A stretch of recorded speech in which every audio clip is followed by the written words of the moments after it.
Hello everyone, welcome to the video lecture series of Mathematics 4. The subject code is KAS302/KAS402 and here we are in lecture number 11 of unit number 1. So, in previous lecture हम लोगों ने start किया था non homogeneous linear partial differential equation का solution, जहां पे हम लोग अब तक कर चुके हैं CF calculation as well as PI calculation, जहां पे लास्ट लेक्चर में दो केसेस हमने डिस्कस किए थे when the right hand side is in the form of e to the power ax plus by, और सेकेंड केस था जब right hand side sin ax plus by या cos ax प्लस by का term हो तो किस तरह से हमें PI सॉल्व करना है. Now, in this lecture on the similar topic non-homogeneous linear partial differential equation solution, हम लोग बात करने वाले हैं next case of PI, that is case number 3, जहां पे right hand side आपको given मिलेगा x to the power n and y to the power m, right? तो चलिए start करते हैं अपना lecture for the solution of non-homogeneous linear partial differential equation. So, हम बात कर रहे हैं solution of non homogeneous linear partial differential equation in case number 3, जहां पे हमारा राइट हैंड साइड जो होगा that is in the form of x to the power m y to the power n, यानी simply multiplication of x and y, right. So इस case में जैसे हमने होमोजीनियस में भी किया था सेम यहाँ पे भी है कि we will make function inverse, right. फिर हम फंक्शन को ऊपर की तरफ ले आते हैं जहां पे उसकी पावर -1 हो जाती है and then we will use the expansion formula, right. Binomial expansion हम लोगों ने किया था सो दैट हम इस सीरीज को एक्सपैंड करेंगे and then we will find out the PI. तो सेम यहाँ पे भी होने वाला है. सो देखते हैं बेसिकली चेंजेस क्या आने हैं in case of non homogeneous. So let us start a problem. So directly यहाँ पे क्वेश्चन है solve d minus d dash minus 1 d minus d dash minus 2 z is equal to e to the power 3x minus y plus x. Now सबसे पहला step होता है CF calculation. तो CF calculation के लिए आपकी ये इक्वेशन नॉन होमोजीनियस है, डायरेक्टली स्टैंडर्ड फॉर्म में गिवन है या हम कंपेयर भी कर सकते हैं. And what is the standard one? d minus md dash minus a of z. This is the linear factor for the standard one. और जैसे हम इसे कंपेयर करते हैं फैक्टर को तो what is our CF? First part के लिए यहाँ पे -1 है तो ये हो जाएगा e की power x f1 y plus x, और सेकेंड पार्ट के लिए यहाँ पे हो जाएगा e to the power 2x f2 y plus x. So directly आप लोग सबसे पहला स्टेप CF लिखना होता है. So we can write the CF in this manner. This is our CF. Now the main thing is the PI calculation. So PI कैसे calculate करते हैं? PI कैलकुलेशन के लिए हम लोग लिख लेते हैं 1 upon the factor then multiply by right hand side factor e to the power 3x minus y. Same क्योंकि यहाँ पे राइट हैंड साइड पे दो अलग अलग फंक्शन है तो एक फंक्शन के साथ हमने PI लिया, सिमिलरली प्लस सेकंड फंक्शन के साथ PI लिया and I will let this is P1 and this is P2, right. तो जब एक से ज्यादा फंक्शन अवेलेबल होता है ऑलवेज, अभी तक हम यही काम करते हैं ना, we will consider separate function like P1 P2 P3 and so on. So यहाँ पे P1 P2 को सेपरेटली हम सॉल्व कर सकते हैं.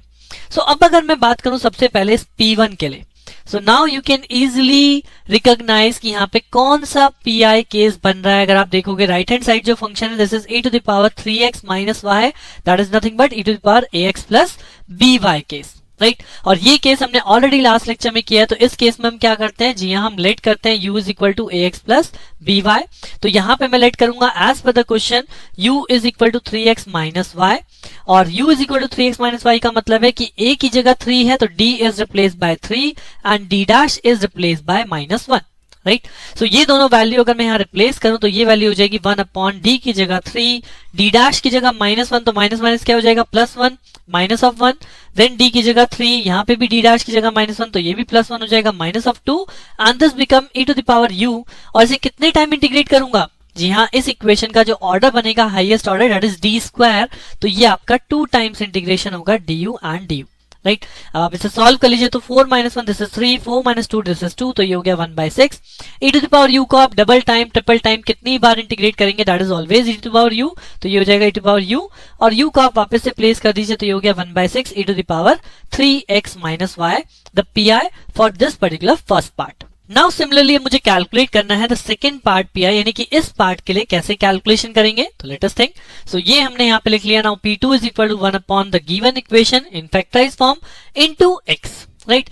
अब यहाँ पे केवल x है. Now this is not in the form of ax plus by e to the power. Remember, अगर मैं होमोजीनियस को आपको याद दिलाऊं तो होमोजीनियस में x can be treated as this factor because वहां पे केवल हमें रिक्वायर्ड था ax प्लस by टर्म, चाहे वो e टू द पावर में हो चाहे वो sin टू द पावर में हो, बट यहाँ e टू द पावर के लिए अलग केस है, साइन के लिए अलग केस है, और अगर सिंपल x है या xy है तो उसके लिए अलग केस है जो हम यहाँ देखने वाले हैं। और इस केस में हम क्या करेंगे, इस केस में हमें बनाना होता है बायनोमियल एक्सपेंशन। तो बेसिकली जो नीचे आप फैक्टर देख रहे हो, मैं नीचे वाले फैक्टर्स को ऊपर लेके आऊंगा सो दैट मैं इन्हें बायनोमियल एक्सपैंड कर सकूं। यानी I will form like 1 minus X to the power inverse या 1 plus X to the power inverse. मैं इस फॉर्मेट में से कन्वर्ट करूंगा, right, 1 plus something, got it. So 1 plus something का मतलब है कि अगर आपके पास वेक्टर लिखा है d minus D dash minus 1, तो मैं यहां से -1 को अगर कॉमन ले लूं तो ये फैक्टर बन जाएगा 1, राइट, और minus, right, d minus D dash. ठीक, हमने यहाँ पे क्या कॉमन लिया, वी आर टेकिंग -1 कॉमन, तो -1 कॉमन करने से इस फैक्टर को d माइनस डी डैश को मैं क्या अज्यूम कर रहा हूं, it is basically x, right. So that function will convert into this form. So -1 को मैंने इस फैक्टर से कॉमन लिया, it will become 1 minus D dash. Similarly जो सेकंड फैक्टर है, इससे मैं क्या कॉमन लूंगा, इससे मैं कॉमन लूंगा -2, सो दैट जो ये फैक्टर है ये बन जाएगा 1 minus D dash by 2, right. तो ये फैक्टर हो जाएगा, और अल्टीमेटली ये जो फैक्टर आप यहाँ बनाओगे तो -1 इंटू -2 क्या हो गया, दैट इज बेसिकली 2। और ये दोनों फैक्टर जो हमने यहाँ क्रिएट किए हैं ये ऊपर चले जाएंगे, यानी हम इन्हें ऊपर कर सकते हैं। And I can write over here कि 1 अपॉन 2, तो चलिए हम लिख लेते हैं 1/2 एक फैक्टर हो गया, और उसके बाद ये फैक्टर हम लिख सकते हैं 1 minus D dash whole power -1, and second factor 1 minus D dash by 2 whole power -1 into x, right. तो सिंपल सा जो भी आपको फंक्शन गिवन है पहले उसे फैक्टराइज फॉर्म करना ही होता है, बिकॉज हमें CF कैलकुलेट करना है, तो फैक्टराइज हो ही जाएंगे। फैक्टराइज करने के बाद उसे सिंपल 1 प्लस एक्स या 1 माइनस एक्स की फॉर्म में कन्वर्ट कीजिए। सो सिंपल जो कांस्टेंट वाला पार्ट है उसे हमने कॉमन ले लिया, so that it is converted into 1 minus X to the power -1 या 1 plus X to the power -1, right. Now अब क्या करना है, 1 माइनस डी डैश की होल पावर -1 है, इस पार्ट को एक्सपैंड करना है, और इसके लिए हमने फॉर्मूला पहले भी देखे थे। What are the formula for the binomial expansion, 1 minus X to the power -1, इसका फॉर्मूला क्या था, 1 minus X to the power -1 था 1 plus X square plus X cube as so on. और सेम यहाँ पे अगर आप सेकंड फॉर्मूला देखेंगे तो ये भी सेम चीज है, 1 minus D dash by 2 whole power -1, तो इसमें भी यही सेम चीज लगने वाली है, 1 minus X to the power -1, that is 1 plus X square plus X cube, right. यानी कि अगर मैं अकॉर्डिंग टू दिस फॉर्मूला इसको एक्सपैंड करूं तो मैं क्या लिखूंगा, यहाँ पे हो जाएगा हाफ, ये तो आपका बाहर है, इसको अगर एक्सपैंड करें तो this is 1 plus D minus D dash, right. और सेकेंड फैक्टर इसी तरह से हो जाएगा 1 plus D minus D dash by 2, and मैंने सीरीज को क्लोज कर दिया इंटू एक्स। क्यों, मैंने केवल इतना ही पार्ट क्यों एक्सपेंड किया, 1 प्लस एक्स, मैंने एक्स स्क्वायर या एक्स क्यूब टर्म क्यों नहीं एक्सपेंड किए, क्योंकि आपको पहले ही बताया था मैंने कि ये टर्म एक्सपेंशन डिपेंड करता है कि आपके राइट हैंड साइड में फंक्शन की वैल्यू क्या है, राइट। मैंने अगर यहाँ पे एक और पावर ली होती, सपोज मैं इसके आगे D minus D dash square भी लिखता हूँ, सो जब मैं इस स्क्वायर को एक्सपैंड करूंगा तो ये टर्म बनेगी D square minus D dash square minus 2d dash, right.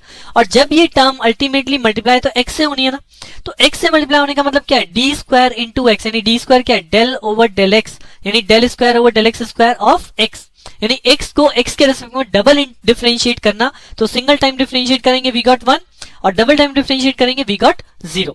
Same अगर मैं इसे बोलूं आप y के रेस्पेक्ट में डिफरेंशिएट करो तो 0 है ही, और अगर x के रेस्पेक्ट में करो, y के रेस्पेक्ट में करो तो भी यहाँ पे 0 ही है, तो इसलिए यहाँ पे सेकेंड ऑर्डर टर्म को मैंने छोड़ दिया, right.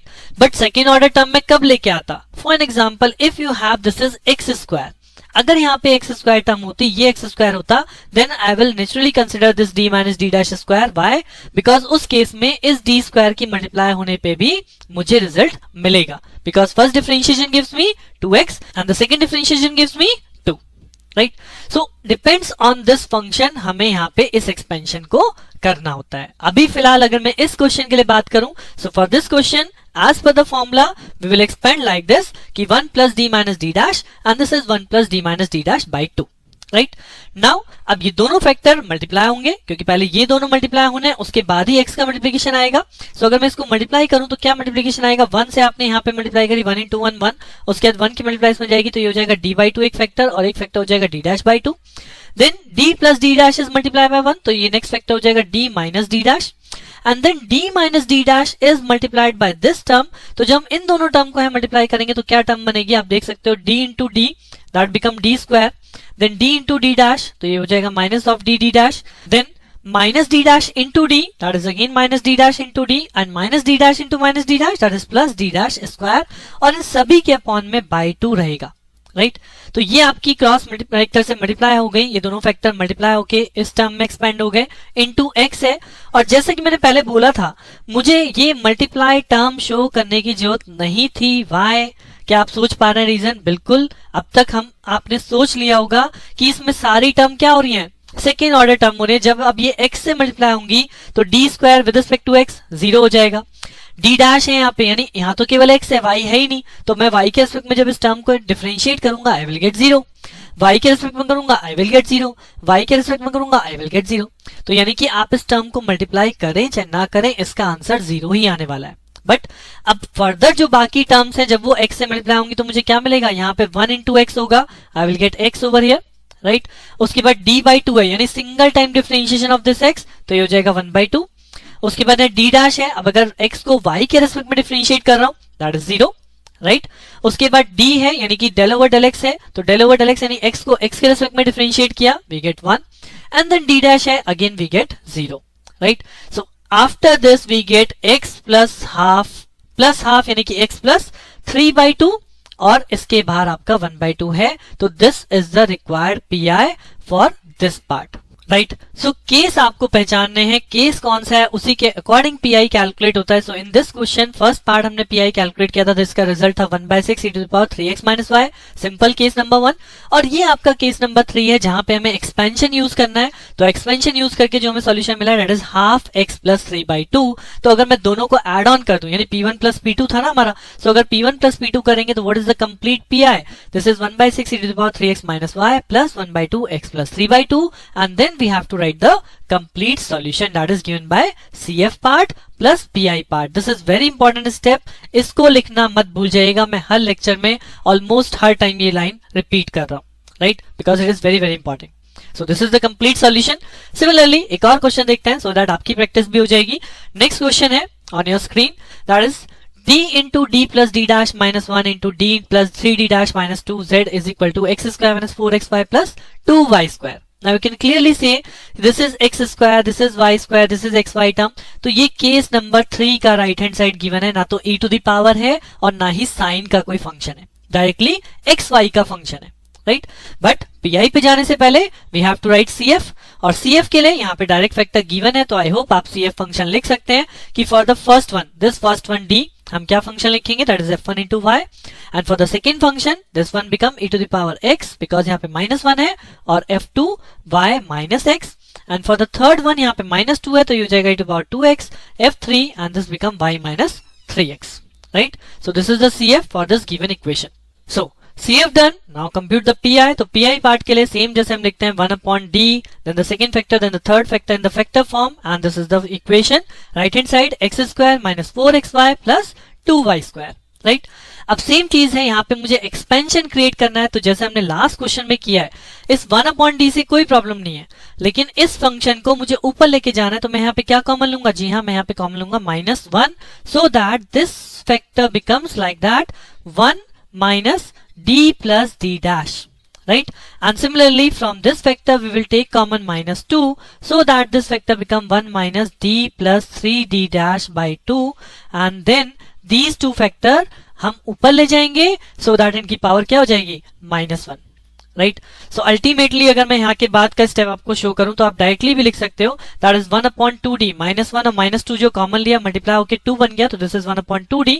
This factor becomes 1 minus d plus d dash whole inverse, and this factor become 1 minus d plus 3d dash by 2 whole inverse, right? और multiply right hand side आपका as it is है।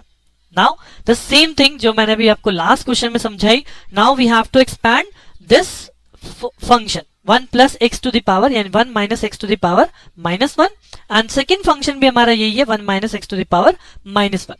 But कहां तक expand करना है वो हमें बताएगा the right hand side function, और अब की बार यहाँ पे अवेलेबिलिटी है एक्स स्क्वायर टर्म की, दैट मीन्स मैं कहां तक एक्सपैंड करूंगा, as per the formula I will choose 1 plus x square term, yx square, because d plus d dash का जब मैं स्क्वायर करूंगा I will get d square, और d स्क्वायर जब इससे मल्टीप्लाई होगा, सो इस इक्वेशन को अगर हम 2 टाइम्स डिफरेंशिएट करें विद रिस्पेक्ट टू x तो क्या बनेगा, फर्स्ट टाइम डिफरेंशिएट करेंगे I got 2x minus 4y, and then second time differentiate करूंगा देन आई गॉट 2. सो मेरे पास क्योंकि डबल डिफरेंशिएशन के बाद वैल्यू आएगी, so I will expand this factor to the second order derivative यानी x square तक हम एक्सपैंड करेंगे. सो अगर इस इक्वेशन को एज पर द फॉर्मूला हम एक्सपैंड करें, what will get 1 plus d dash plus d plus d dash whole square. This is the first part. और अगर सिमिलरली सेकेंड फैक्टर को भी आप एक्सपैंड करेंगे तो 1 plus d plus 3d dash by 2, और the second part become plus 3d plus 3d dash by 2 whole square as on. So यहाँ पे सिंपली हम लिख देते हैं neglecting higher order term, right, neglecting higher order term we are doing binomial expansion by this formula. Now what happens, अब इसके बाद हम लोगों ने क्या किया था, इसके बाद हम लोगों को करना है केवल कैलकुलेशन पार्ट. वो कैलकुलेशन क्या कहता है कि multiply this one by these 3 factors, then d plus d dash by these 3 factor and d plus d dash square by these 3 factor. But जैसे कि मैंने अभी आपको लास्ट क्वेश्चन में बताया कि हाईएस्ट ऑर्डर आपको कहां तक कंसीडर करना है, बिकॉज यहाँ पे x स्क्वायर है, y स्क्वायर है, तो केवल d स्क्वायर तक कंसीडर करना है.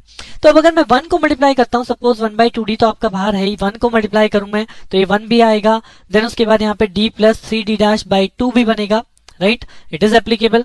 उसके बाद 1 की मल्टीप्लाई इस वाले फैक्टर में करेंगे तो इसको भी स्क्वायर को एक्सपैंड कर लेते हैं, d स्क्वायर हो जाएगा प्लस 9d डैश स्क्वायर हो जाएगा प्लस 6d डैश हो जाएगा बाई 2. मैंने बाई 2 नहीं बाई 4 बिकॉज इज स्क्वायर.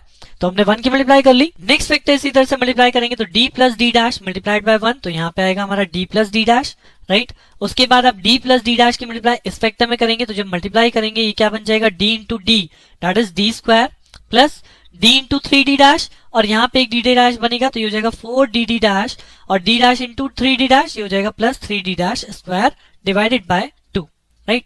सो मैं मल्टीप्लीकेशन कर रहा हूँ, केवल मल्टीप्लीकेशन, केवल कैलकुलेशन करनी है. You can pause the video over here, just multiplication कीजिए, चेक योर आंसर, राइट. अब उसके बाद अगर आप देखें तो यहाँ पे एक फैक्टर है d प्लस डी डैश और यहाँ पे स्क्वायर फैक्टर, यानी कि अगर मैं इस टर्म को इस टर्म से मल्टीप्लाई करूंगा तो मिनिमम मुझे डी क्यू फैक्टर मिलने वाला है, यानी थर्ड ऑर्डर डेरिवेटिव मिलने वाला है, जिस वजह से इस फंक्शन की वजह से उसकी वैल्यू क्या हो जाएगी, 0. क्योंकि अगर मैं इस फंक्शन को x square minus 4xy plus 2y square को 3 टाइम्स डिफरेंशिएट करता हूं विद रिस्पेक्ट टू x या with respect to y, then I will get 0. तो इसलिए मैं यहाँ पे इस फैक्टर को इस फैक्टर के साथ मल्टीप्लाई नहीं करूंगा, I will leave this multiplication. Next similarly मैं थर्ड फैक्टर लूंगा, इसकी मल्टीप्लाई करूंगा. सो नेक्स्ट आपका बनेगा d plus d dash whole square multiply by 1, तो ये एप्लीकेबल है, तो ये हो जाएगा d square plus d dash square plus 2dd dash, आपने स्क्वायर को एक्सपैंड कर दिया, राइट. उसके बाद ये स्क्वायर इस फैक्टर से मल्टीप्लाई होगा तो पावर 3 बनाएगा, और अगर ये स्क्वायर इस फैक्टर से फर्दर मल्टीप्लाई होगा तो पावर 4 बनाएगा, और वो हमारे लिए एप्लीकेबल नहीं है. क्यों, क्योंकि हमारा इसके आगे जो फंक्शन लिखा है this is x square minus 4xy plus 2y square, उसका डिफरेंशिएशन 0 हो जाएगा, right. So after multiplication we get this multiplication. अब इसके बाद सिंपली आपको यहाँ पे कौन से फंक्शन एग्जिस्ट करते हैं, लाइक 1 की आप मल्टीप्लाई जब यहाँ पे करेंगे तो ये टर्म पूरी आएगी x square minus 4xy plus 2y square, right. जब मैंने किसकी मल्टीप्लाई करी, 1 की मल्टीप्लाई करी. नेक्स्ट मैं किसकी मल्टीप्लाई करूंगा, d बाई 2 की, तो d बाई 2 का मतलब क्या हुआ, 1/2 is a constant part, but d का मतलब क्या हुआ, डेल बाई डेल एक्स, यानी इस इक्वेशन को डेल बाई डेल एक्स कर दीजिए, यानी कि ये हो जाएगा 2x, x से इसमें डिफरेंशिएट करने पे माइनस ऑफ 4y, राइट. इसी तरह से नेक्स्ट है 3d dash by 2, so 3/2 is a constant part, but अब जब हम d डैश यानी y के रेस्पेक्ट में डिफरेंशिएट करेंगे, सो y के रेस्पेक्ट में यहाँ पे क्या बचने वाला है, माइनस ऑफ 4x और plus of 4y. Similarly next equation, यानी ये पूरी इक्वेशन आपकी यहाँ पे मल्टीप्लाई होने वाली है, तो पहला टर्म है d स्क्वायर बाई 4, यानी इसको अगर मैं x के रेस्पेक्ट में 2 बार डिफरेंशिएट करूंगा, सो पहली बार आएगा 2x माइनस 4y और दूसरी बार में क्या हो जाएगा, केवल 2. सो ये वैल्यू बचने वाली है आपकी 1/4, तो यहाँ पे है ही, राइट, 1/4 इसका पार्ट है, बट d स्क्वायर का मतलब यहाँ पे 2 बचा. जब आप इसे d डैश यानी y के रेस्पेक्ट में 2 टाइम्स डिफरेंशिएट करेंगे तो पहली बार में बचेगा माइनस 4x प्लस 4y और दूसरी बार में क्या बचेगा, केवल प्लस 4.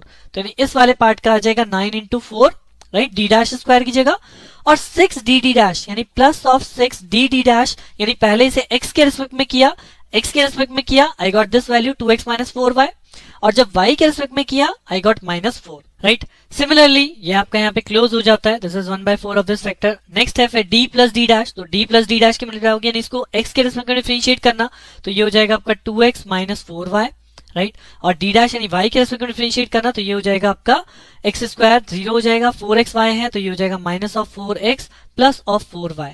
सिमिलरली फिर ये वाला फैक्टर आपका इससे मल्टीप्लाई होगा, एंड सिमिलरली इस तरह से आपका ये वाला फैक्टर भी यहाँ मल्टीप्लाई होगा।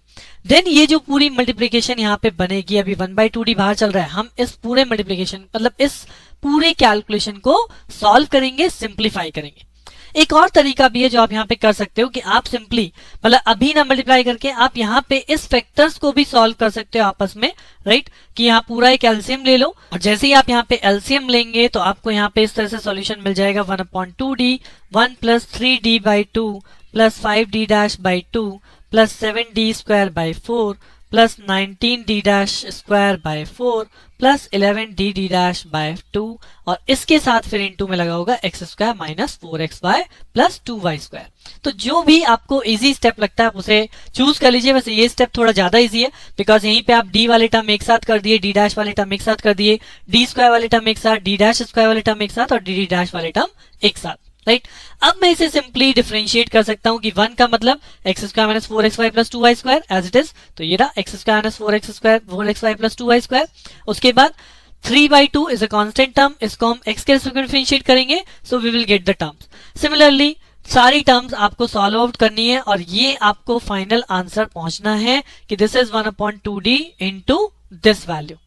उसके बाद यहाँ पे अब जो d है, अब d का क्या होगा, फाइनली तो बाहर में d भी है ना, सो 1/d का मतलब क्या होता है, 1/d का मतलब होता है इंटीग्रेशन ऑफ x, राइट। तो उसके बाद ये इक्वेशन यहाँ इंटीग्रेट हुई है, x स्क्वायर का इंटीग्रेशन x³ 3 4xy का integration 4x square y/2, simply x के रेस्पेक्ट में integrate, so you will get this is the final PI for this question. Question complicated और कॉम्प्लेक्सिटी की अगर बात करूं तो यहाँ पे इंक्रीज होती है, इसलिए इस टाइप के क्वेश्चन जनरली पेपर में पूछे जाते हैं और PIE कैलकुलेशन सबसे मेन होती है क्योंकि यहाँ पे बायनोमियल एक्सपेंशन यूज हो रहा है और आपकी कैलकुलेशन भी इंक्रीज होती है, और ये क्वेश्चन आपके प्रीवियस ईयर पेपर में आ भी चुका है इन 10 मार्क्स। सो यहाँ पे कॉम्प्लेक्सिटी जरूर है बट कैलकुलेशन 1-2 बार आप खुद से इस क्वेश्चन को करेंगे तो आपको बहुत ईजी लगने वाला है। सो PI वी हैव डन। उसके बाद आपको last and the final step is the complete solution, तो CF with PI ऐड करके लिख दीजिए this is the final and complete solution. So with this non homogeneous linear partial differential equation solution in case of PI, जब आपको case number 3 यानी कि right hand side हमें given है x into y की फॉर्म, ये complete होता है। अब एक लास्ट केस और डिस्कस करेंगे in the upcoming lecture, that is case number 4, जहां पे आप एक नया टाइप का राइट हैंड साइड फंक्शन देखेंगे। तो उसे जानने के लिए बने रहिए मेरे साथ, मिलते हैं नेक्स्ट लेक्चर में। Thank you.